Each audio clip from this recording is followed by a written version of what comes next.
Lei Maria da Penha está completando 10 anos agora em 2016. Nesse período foram muitas as mudanças no que se diz respeito à violência contra as mulheres. Esse é o tema do Diálogos de hoje. Quem apresenta comigo é Giovana Leal. Tudo bem, Giovana? Tudo bem, Cristiano. E para falar sobre o assunto, recebemos a advogada voluntária na ONG SOS Ação Mulher e Família, que também é secretária executiva no Conselho Municipal de Cidadania e Direitos Humanos, Érica Zucati. Obrigada pela presença, Érica. Muito obrigada. A Lei Maria da Penha é fruto da luta das mulheres contra a violência doméstica no Brasil. Antes, não se podia nem contar com o Estado para punir o agressor.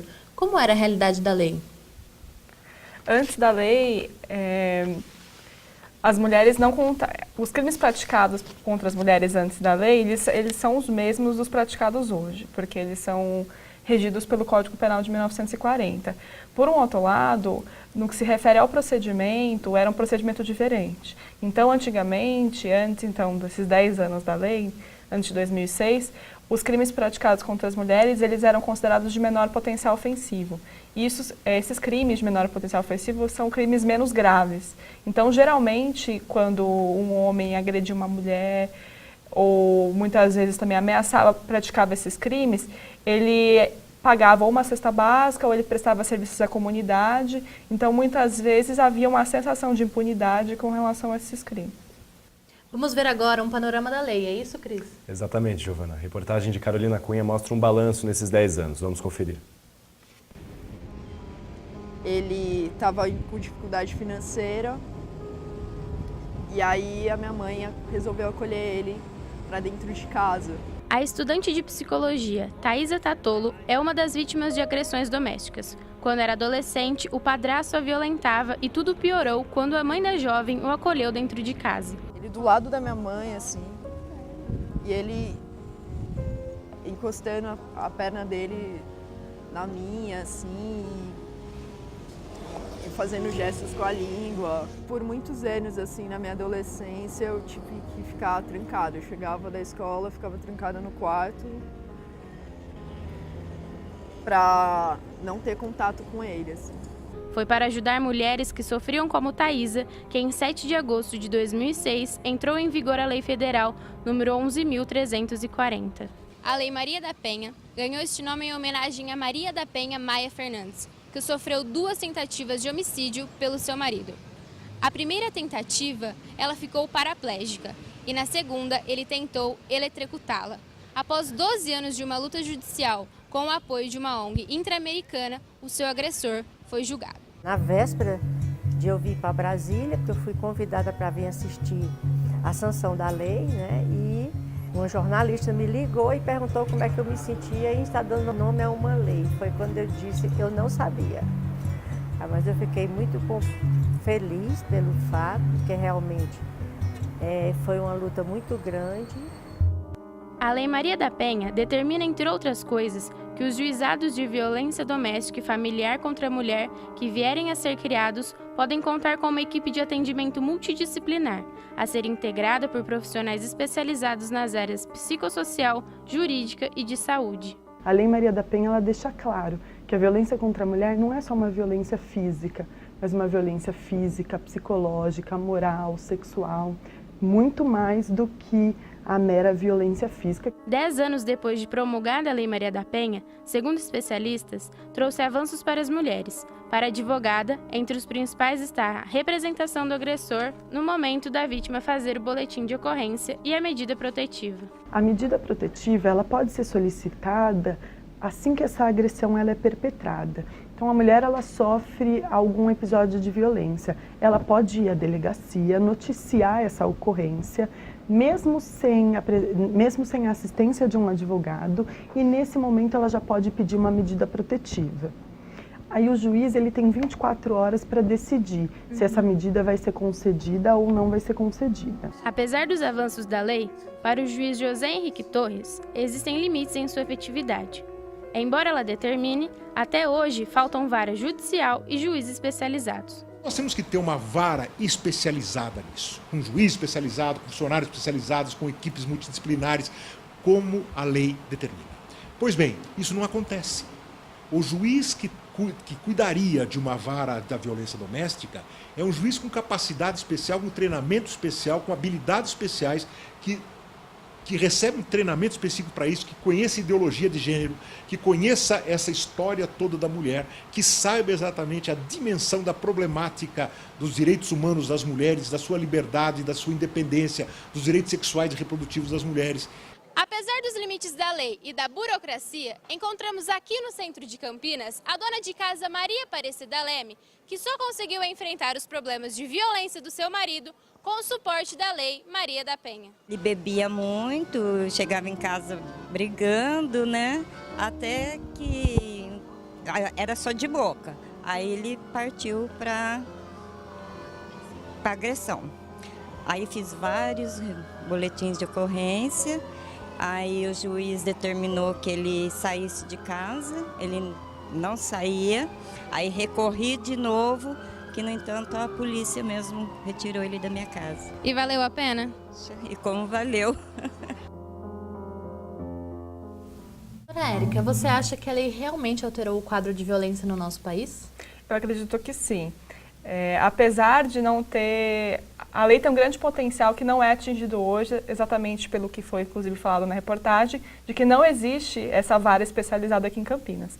Mas, apesar de todos os problemas, muitas mulheres têm conhecimento da lei, existem algumas medidas de proteção, então as medidas protetivas de urgência, existem alguns mecanismos que são utilizados na prática e isso alterou significativamente a realidade do nosso país. Bom, e a gente viu ao longo da reportagem que as varas especiais não funcionam como elas deveriam funcionar. Por que isso não é cumprido? No estado de São Paulo existem poucas cidades que têm a vara especializada. Aqui em Campinas não tem essa vara especializada. A vara especializada, ela tem a capacidade híbrida, ela tem essa natureza híbrida, que é uma natureza dupla, então civil e criminal, de processar os casos que envolvem a violência, porque o caso que envolve a violência não é só um processo criminal. Então, os casos de família, que envolvem divórcio, guarda, alimentos, todo o problema da violência que geralmente envolve a relação conjugal, ele é solucionado nessas varas. E aí o fato de não ter a vara em Campinas e em muitas outras cidades faz acontecer um processo que a gente chama de revitimização. Então, a mulher, ela sofre a violência, então ela é vítima da violência, essa mulher que está em situação de violência, e ela passa por violência institucional. Então, o Estado, por não ter uma estrutura adequada, ele perpetua essa violência. E eu acredito que isso acontece por falta de interesse político, simplesmente. Doutora Érica, qual foi o maior ponto negativo em relação ao cumprimento da lei? A ausência dos juizados especiais de violência doméstica mulher contra mulher é um ponto negativo, e também a falta de fiscalização com relação às medidas protetivas de urgência. Porque existe a medida protetiva na legislação e na prática, muitas vezes ela é ineficiente. O Diálogos foi às ruas conferir se os homens conhecem a lei. O senhor conhece a Lei Maria da Penha? Eu conheço, mais ou menos. Conheço. Conheço. Fala sobre os direitos da mulher, né? Já falar assim. Você conhece a Lei Maria da Penha? Conheço. E o senhor conhece alguém que já foi acusado a partir da lei? Não.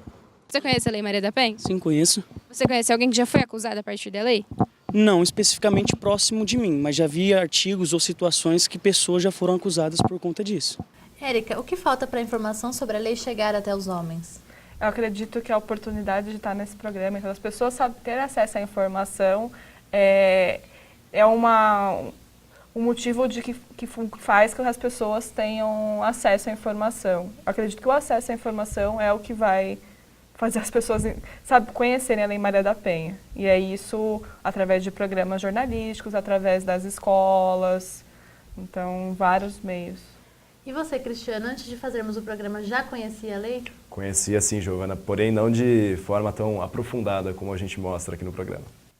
Na última semana foi inaugurada a segunda Delegacia da Mulher em Campinas. A repórter Isadora Caniel mostra que essa delegacia é resultado de uma longa luta das mulheres da cidade. Só no primeiro semestre deste ano, aqui em Campinas, mais de 100 homens já foram presos por denúncias de violência contra a mulher. 91 foram presos em flagrante. São mulheres que sofreram violência dentro da própria casa, como essa vítima, que não quis se identificar. Muitas vezes cheguei em casa, a mala, minhas roupas estavam ou jogadas para fora, ou tinha a mala pronta, que era para eu ir embora. E isso foi indo. Eu tinha vergonha de contar para a família, de comentar com a família. Desde a criação da lei, o número de mulheres que discam o 180 aumentou 600%. Só em 2015, mais de 76 mil ligações foram feitas e em 72% dos casos, o agressor possuía um vínculo afetivo com a vítima. Mas será que os índices de violência contra a mulher estão aumentando ou as vítimas estão se sentindo mais seguras para denunciar? Eu acredito particularmente que a mulher hoje seja mais informada, mais consciente do que pode e o que não pode, que aquilo é um crime e que ela deve denunciar. Então, eu acho que hoje você tem as delegacias especializadas, né? A mulher tem esse acesso à internet, à informação muito facilmente.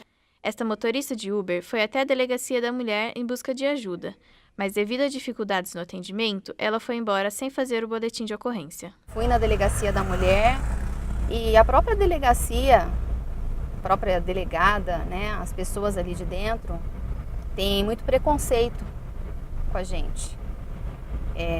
Acha que a gente provoca a situação, que a gente faz isso porque quer. Esta reclamação é a mesma de muitas mulheres que procuram o atendimento na delegacia logo após uma agressão, como conta a coordenadora de um coletivo feminista de Campinas. A gente vê que quando a mulher chega, consegue romper todas as barreiras e cria coragem para ir até lá denunciar, às vezes, o seu próprio companheiro, numa situação super difícil, às vezes sem apoio da família, sem apoio de ninguém. Quando ela chega e vai fazer a denúncia, ela é revitimizada de novo, é culpabilizada pelo crime que ela sofreu, pela violência que ela sofreu. Para a delegada da DDM, a principal recomendação é considerar todos os fatores que envolvem a denúncia. A gente tem que pesar, principalmente antes de julgar, né, que a vítima tem essa dificuldade realmente de relatar. Fora os vínculos emocionais, né? Tem o filho, tem a família envolvida, então é complicado. A principal reivindicação dos grupos feministas é uma delegacia 24 horas.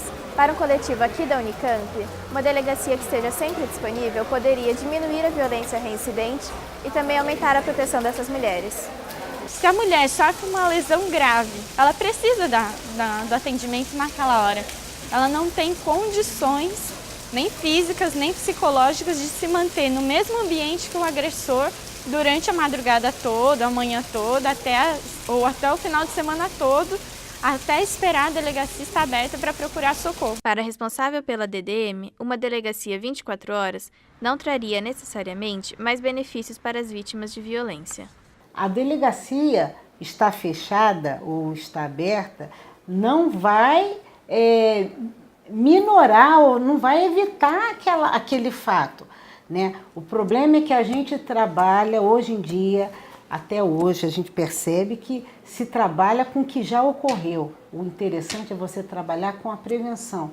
A Delegacia de Defesa da Mulher recebe todos os dias mais de 30 vítimas de violência doméstica, mas, para as vítimas, o atendimento ainda precisa ser melhorado. A gente não tem ajuda da família, a gente não tem ajuda da própria delegacia, fui destratada. Então é um preconceito da própria delegacia, de até algumas mulheres que falam que a gente provoca essa situação, que a gente dá motivos. Érica, vimos nessa reportagem uma vítima que criticou o atendimento na delegacia da mulher. Como a delegacia pode melhorar? Eu acredito que em vários aspectos. O fato de ter, por exemplo, uma delegacia 24 horas que funcione nos finais de semana também é um fator. Então, isso é uma reivindicação antiga do movimento feminista, porque a maior parte, como foi comentado, a maior parte dos casos de violência ocorre no horário que a delegacia está fechada e muitas vezes, dependendo da modalidade da violência e da intensidade, é necessário um socorro imediato de saúde, mas também da parte jurídica, então é necessário que ela funcione muito mais do que ela funciona hoje. A Delegacia da Mulher é considerada pelo governo do estado uma delegacia de segunda categoria, então o salário é menor, não tem plano de carreira, então várias pessoas não querem trabalhar nisso. E também tem um fator de que as pessoas enxergam, principalmente quem está na carreira da polícia, não enxerga a Delegacia da Mulher como uma delegacia de verdade. porque essas pessoas vão enfrentar conflitos familiares, vão enfrentar vários sentimentos, e a vítima geralmente ela não é colaborativa. Então, muitas vezes ela não quer que o seu agressor seja preso, ela só quer que a violência cesse. E há uma incompreensão por parte do sistema de justiça, e nesse caso na área de segurança pública, que é quem faz a porta de entrada, desse problema. Então, precisa sim de formação de direitos humanos, formação das questões de gênero, porque também tem orientações erradas na delegacia. Dependendo do caso também, é importante que as pessoas que encaminham, então, que conhecem ou que sabem, as pessoas da sociedade precisam entender que muitas vezes a delegacia não é o primeiro lugar também que a vítima tem que ir. Então, por exemplo, se a mulher foi estuprada, sofreu um delito sexual, ela precisa primeiro ir para o hospital para fazer, muitas vezes, o coquetel de emergência, coquetel da STA, tomar contraceptivos de emergência. Aqui em Campinas, o CAISM faz esse serviço exatamente para não ter um aborto lá na frente. Então, existem alguns caminhos a ser seguidos, e a delegacia é um deles, e por isso ele tem que ser um lugar de acolhimento. Você acredita que a criação dessa segunda delegacia vai amenizar os problemas, vai ajudar a resolver? Eu acredito que é importante ter essa delegacia, inclusive essa primeira, como eu estava comentando, ela não dá conta, tem muito mais processos que todas as outras delegacias, então é importante, mas por um outro lado também tinha um boato, que eu não sei dizer se é verdadeiro, mas tinha um boato de que iam dividir os quadros da DDM, então também ter uma segunda delegacia com metade do pessoal da primeira e dividir também não resolve o problema. Outro ponto importante é o apoio que as mulheres recebem antes e depois da denúncia, não é isso, Cris? Exatamente. A reportagem de Giovana Bá mostra a rede de atendimento às mulheres vítimas de violência em Campinas. Muitas mulheres que são vítimas de violência doméstica tomam uma decisão: procurar ajuda. Mas onde encontrar? Em Campinas, no CEAMO, a mulher encontra assistência judicial, social e especialmente psicológica. A coordenadora conta que as mulheres chegam no CEAMO por procura espontânea ou por encaminhamento dos outros serviços da rede da prefeitura. Então nós fazemos um plano de ação junto com a mulher, qual tipo de intervenção, qual tipo de fortalecimento que a gente pode oferecer, contando sempre com a rede de educação para dar suporte e amparo em relação a vagas em creche, escola para os filhos, a questão dos cuidados com a saúde, principalmente com a saúde mental. Então a gente tem esse trabalho em rede muito articulado. São em salas como essa que as mulheres se reúnem para compartilhar suas histórias, em reuniões de quarta-feira à tarde e quinta de manhã, mediadas pela psicóloga Patrícia Ferreira, que explica como essas reuniões ajudam as mulheres. Através do grupo de mulheres, esse eu acho o caminho mais eficiente, mais rápido, porque no grupo você potencializa todas as qualidades que as mulheres têm, porque elas vão trocando experiências, quem conseguiu sair da violência, que caminho usou, como é que ela enfrentou. Então, são coisas que no atendimento individual não tem como eu trazer isso para ela, né? Então, assim, o grupo acho que é o principal fortalecedor de mulheres, né? A psicóloga ainda ressalta que a ajuda entre as mulheres colabora muito para o fortalecimento, como no caso de suas audiências. Quando uma mulher tem, por exemplo, uma audiência, que geralmente é um momento de muito suplício para a mulher, porque enfrentar um tribunal não é fácil, enfrentar o agressor cara a cara não é fácil, e na sala de espera, antes de ser chamada para audiência, não tem separação, né? Então fica a mulher e o marido no mesmo ambiente. E geralmente é nesse momento que os maridos aproveitam para praticar mais violência psicológica, para a mulher entrar na audiência enfraquecida, abrir mão das coisas importantes, deixá-la confusa, né? Então a gente, nesse grupo de mulheres, a gente começou a acompanhar as mulheres nas audiências. No Brasil, 1 em cada 5 mulheres é vítima de violência doméstica, dados da Secretaria de Políticas para Mulheres. Pesquisa do Senado brasileiro estima que mais de 13 milhões de mulheres já sofreram algum tipo de agressão, número que equivale a 19% da população feminina com 16 anos ou mais. Este é o caso desta estudante que não quis se identificar. Eu falei pra ela que eu não queria que ele entrasse. E ele já namorava há muito tempo, então nunca tive nenhum tipo de problema com ele. Ele sempre foi uma pessoa muito carinhosa. De um minuto pro outro, um cara legal virou um monstro E depois o monstro virou um cara legal de novo. A gente não denunciou por medo que ele voltasse ou que ele fizesse alguma outra coisa pior do que já tinha feito. Para atender vítimas como esta, além do Centro de Apoio da Prefeitura, Campinas também conta com o SOS Ação Mulher e Família, criado em 1980. A ONG tem como principal objetivo o atendimento à saúde da mulher, mas faz um trabalho um pouco diferente do SEAMO, atende também a família. Chamava-se SOS Mulher e verificou que não é possível você fazer um atendimento desse porte sem ter o apoio e estender a família. Então, começamos também a ter serviços que voltassem para a criança e o adolescente. E pode até surpreender, mas sempre que possível, o SOS atende também o responsável pela agressão. Acolhemos também o agressor. Então, tem um atendimento voltado para a restauração da autonomia, também técnica e também pessoal e profissional desse agressor. Em casos mais severos, quando a vítima precisa sair de casa, é possível procurar ajuda no abrigo da Prefeitura de Campinas Sara M, local mantido em sigilo para a segurança das mulheres. Érica, você considera a atual rede de apoio da Prefeitura suficiente? O que falta? Eu considero que não. A rede da Prefeitura ela já melhorou muito. A rede, na verdade, ela não envolve só a Prefeitura. Então, tanto que tem o SOS, tem outras entidades. Mas, por outro lado, tem dificuldades estruturais. Então, o SEAMO, por exemplo, foi criado não faz tanto tempo. Ele enfrentou dificuldades com relação à estrutura. Então, bastante tempo ficou num lugar que não tinha como receber as mulheres. Atualmente está num parâmetro melhor, as pessoas que trabalham lá têm qualificação para isso.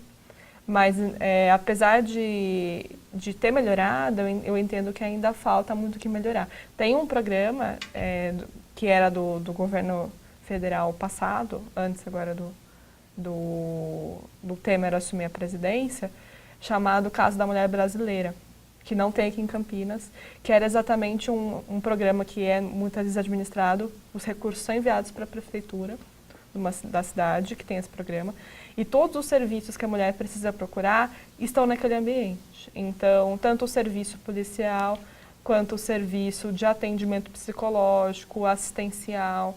Então, eu gosto muito desse programa Caso da Mulher Brasileira, que eu penso que é um programa que vai minimizar as consequências da violência.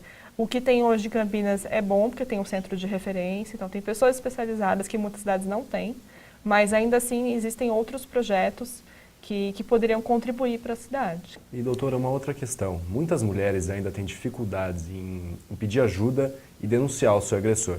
Por que você acha que isso ainda acontece? Eu acredito que por dois motivos.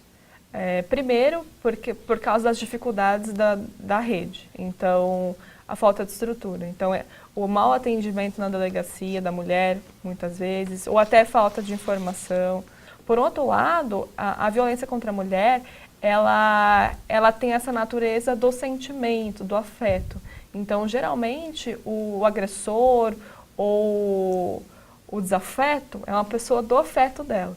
Então, envolve o sentimento. É difícil para a mulher identificar aquilo como violência, muitas vezes. E qual a melhor forma de trabalhar a sociedade em relação à violência doméstica? Eu acredito que o acesso à educação e à informação, a gente não tem como superar isso se a gente não muda a educação. Só que isso é um processo gradativo. Então, a gente fala muito em prevenção de violência, porque a gente, no final, fica dando murro em ponta de faca. A gente não consegue reduzir os casos se a gente não trata. Por exemplo, o SOS faz um atendimento de tratamento do agressor, o que eu acredito que é importante também. A gente não pode focar só no agressor. Mas se a gente não pensa na causa da violência, a gente não consegue tratar o problema. Falando em alerta, vamos conferir agora algumas dicas de filmes e livros que abordam o tema. Histórias de mulheres que sofreram algum tipo de abuso ou violência doméstica foram retratadas muitas vezes em filmes e livros. O caso real de uma mulher que abandona o marido que a agredia é contada no filme Terra Fria, de 2005. Dona, a senhora tem uma casa bonita. Karen, chão limpo, água mineral. A personagem principal, Ames, sai à procura de um emprego para sustentar os 2 filhos e consegue numa mineradora de ferro, onde também sofre abusos. Ames se torna propositora da primeira ação coletiva por assédio sexual dos Estados Unidos em 1989. Eu sei que todos nós estamos impressionados, senhora. Outro filme que trata do tema é Dormindo com o Inimigo, de 1991. O drama estrelado por Julia Roberts mostra o relacionamento abusivo que a personagem Laura descobre que vivia e que já não era mais feliz com o companheiro. E para escapar desse aprisionamento amoroso, forja a própria morte. Para de chorar! E a própria história de Maria da Penha foi relatada por ela no livro Sobrevivi, Posso Contar, publicado em 1994. Maria da Penha descreve detalhadamente o caso de violência doméstica que sofreu pelo marido. Eu, como mulher e como cientista, sonho em um dia poder transformar um pouquinho da sociedade sem nenhum tipo de violência. Baseado no livro, foi lançado o filme Vidas Partidas, na semana em que a lei completou 10 anos, em agosto. A partir da biografia de Maria da Penha, o roteiro evolui para contemplar a realidade de maneira mais ampla sobre a violência contra mulheres no Brasil. Temos também endereços e telefones úteis de atendimento às vítimas. A Delegacia de Defesa da Mulher fica na Avenida Governador Pedro de Toledo, número 1161, no bairro Castelo. O horário é de segunda a sexta, das 8 horas às 6 da tarde. A segunda delegacia, inaugurada agora em novembro, fica na rua Oswaldo Oscar Bartelson, número 730. As mulheres que estiverem procurando apoio psicológico ou jurídico podem procurar o CEAMO, que fica na Avenida Francisco Glicério, número 1269, no 6º andar. O telefone do CEAMO é 3236-3619.